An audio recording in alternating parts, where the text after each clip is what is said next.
Oh my, look at that. So wet and cold. So today, we're gonna dive into real estate.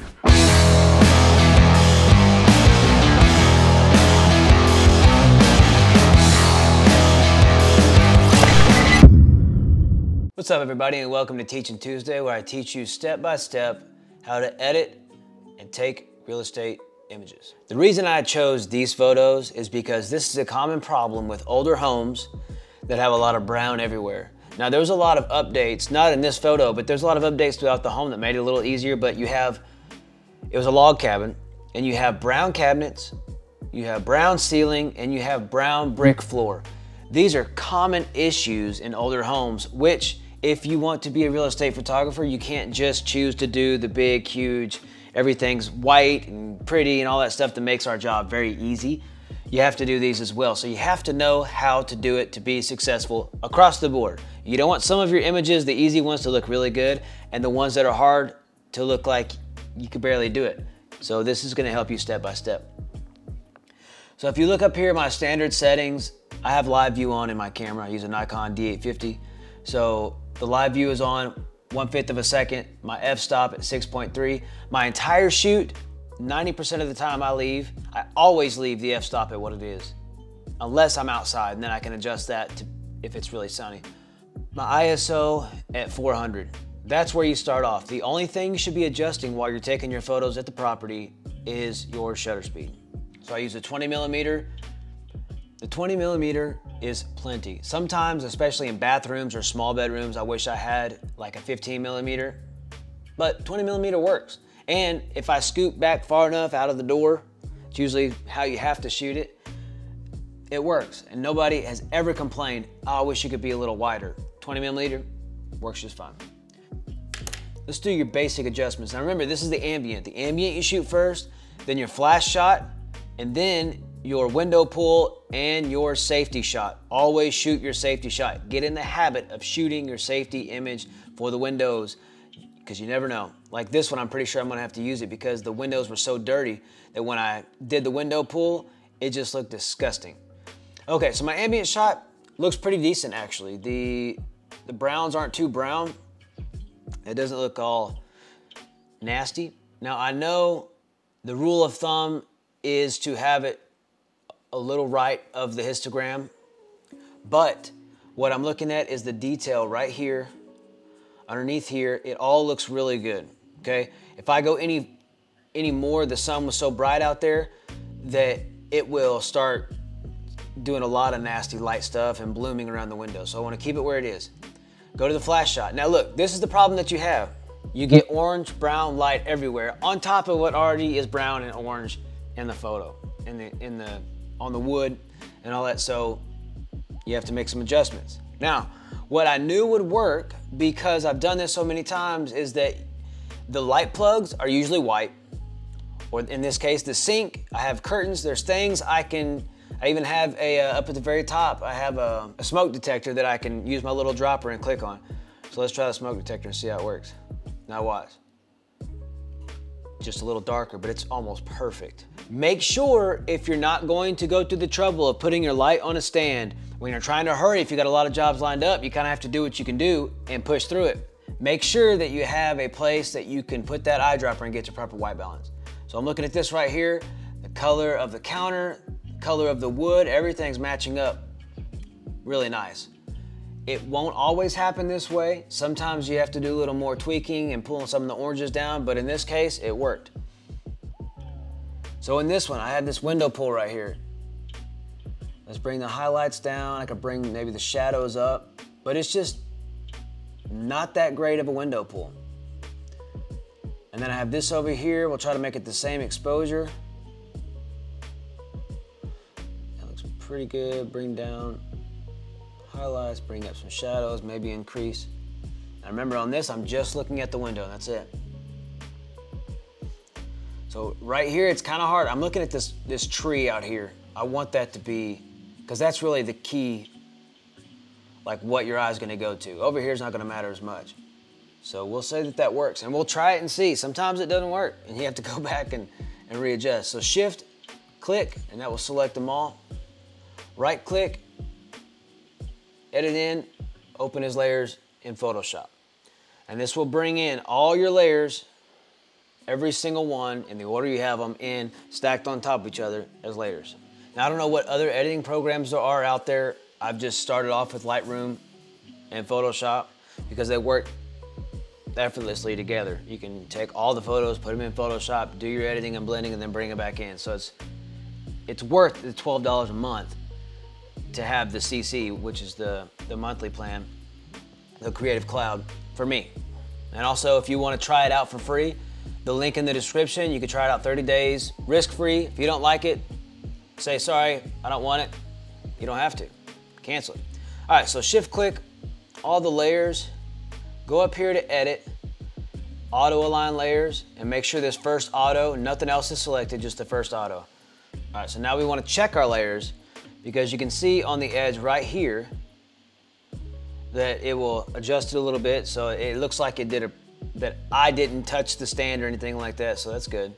So what I'm looking for now, when I go back and forth and click in the little eye over here, I want to look at the lines on the cabinets, the up and down, the across, the walls, just making sure that nothing's jumping crazy. Because sometimes, because of such a wide angle lens, it can morph it a little bit, so you want to make sure. So leave that one unclicked, go to the next one. Because sometimes on window pulls, it'll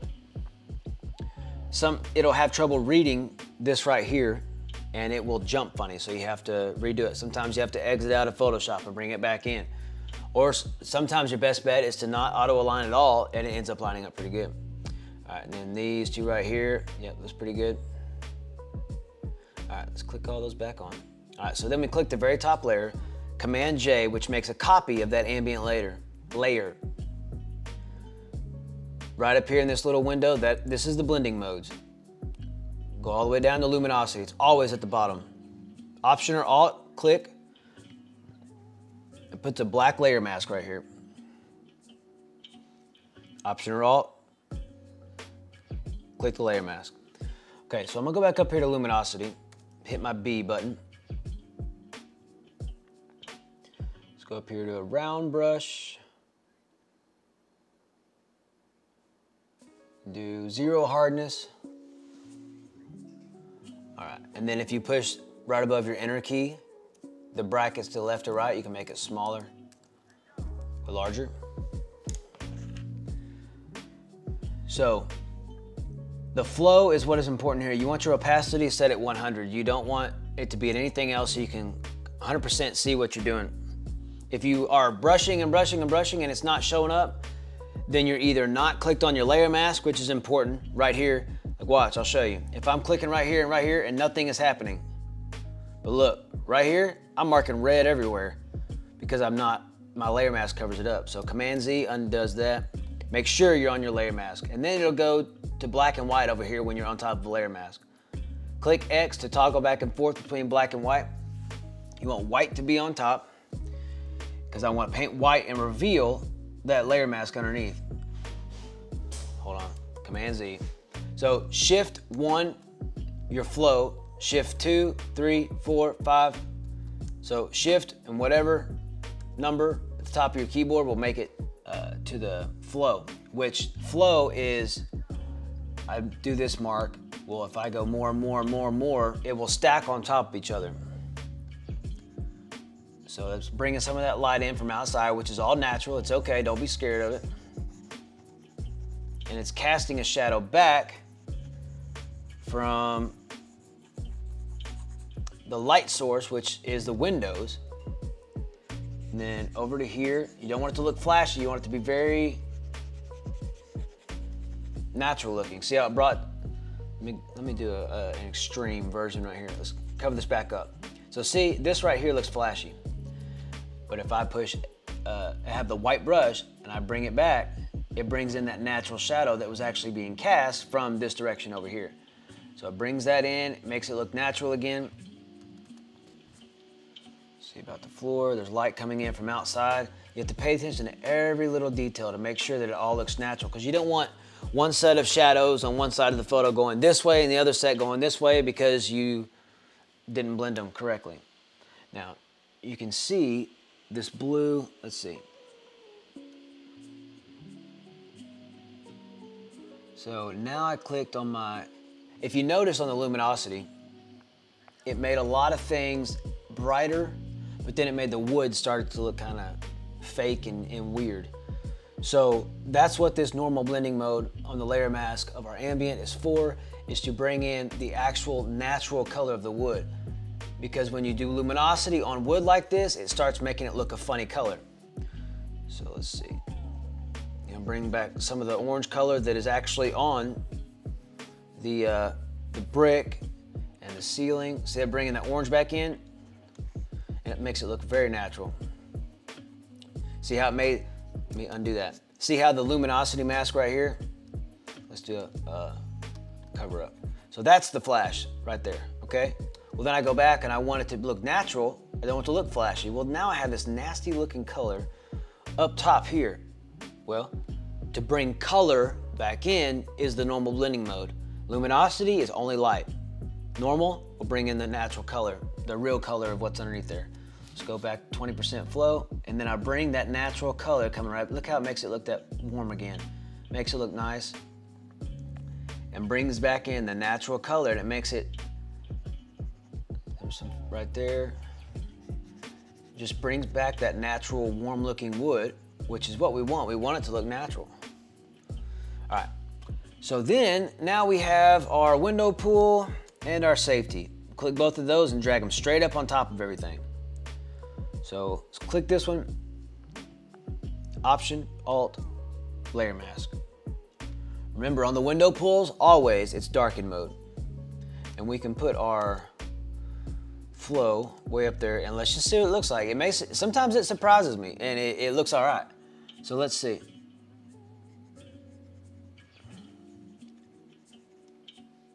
And honestly, that's not terrible, if we're just being honest. See how dirty the window is? No. Let's just say that we want to try this one.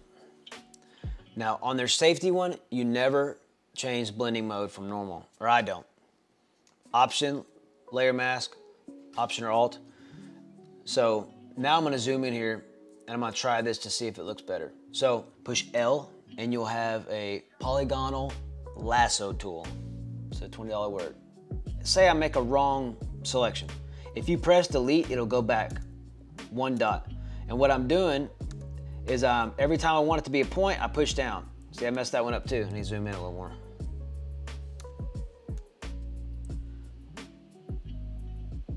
And I'm wanting it to outline all this right here. Now this part is very tedious.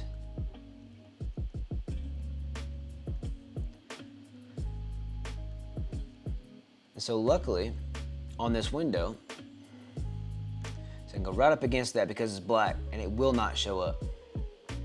Push brush and watch. Command D and deselect. So it's the brown wood outside. You can see from the selection it's starting to show up pretty good. Let's do this one too. Now look at there. You can see perfectly from inside to outside. Let's go back. Now you gotta remember too, nobody's zooming into the photos. They're just, what they're doing online is they are scrolling through on their phone or computer and they're looking at the photos. What you don't want that, you want it to blend seamlessly with the rest of them. You don't want them to stop and be like, oh, what's wrong with this photo? You know what I mean? It's like good lighting. You don't want it to look unnatural. You want it to be like it's just a part of the way it is. When really I have 3 lights set up in here, but it looks like I'm just in a well-lit room. I'm not. So the same thing applies with this. So press your L again to bring up your lasso tool.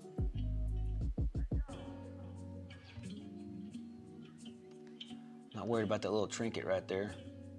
Actually shouldn't have been there. All right, push B again, and we'll see how this works. So see, Command D. So the window seal and the hashes across there, they're black. So for it to look black and darker, it doesn't matter, because you're not trying to bring the detail out in those little, parts that go across. You're trying to let them see what's outside. And then you have to make sure that you don't miss little spots like this. Always make sure you're paying attention to every little detail, because it will be a little detail that you'll miss that somebody will be like, I'm not paying for this. And then you'll be like, crap, so I did all that work for nothing. Now, if you're just also too, sorry, side note. If you're, say, right here and you're trying to connect and you know it's up there and it's at a straight line, go where you want to go and double click and it'll connect perfectly on that. Command B, and then look. Command D for deselect, hold down Z, full screen. Now look at this photo. The windows are not dirty anymore, and it would have looked terrible if I did not take that safety photo. It's what I'm telling you, the safety photo, take it last. And so when you're taking these photos, you start off from the brightest, which is your ambient shot, because that's where you have to move the shutter to 1/10 of a second, 1/8 of a second, sometimes 1/5 of a second, depending on this room. You saw it was like 1/5 of a second because the brown wood makes it so dark. And it also eats up your light. So when you're popping off your flash, you're gonna have to put it to full power. And if you have a little speed light, because you're starting off and you can't afford the big lights yet, you're gonna have to pop off 2 or 3 of them and then mask yourself out.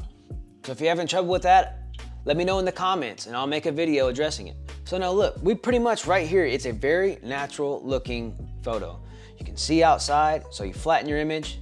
Okay to discard hidden layers. Command S, and it loads directly into Lightroom, immediately. Then I go down to my after edit, and I put Z after edit because I got this tip from Rich Baum.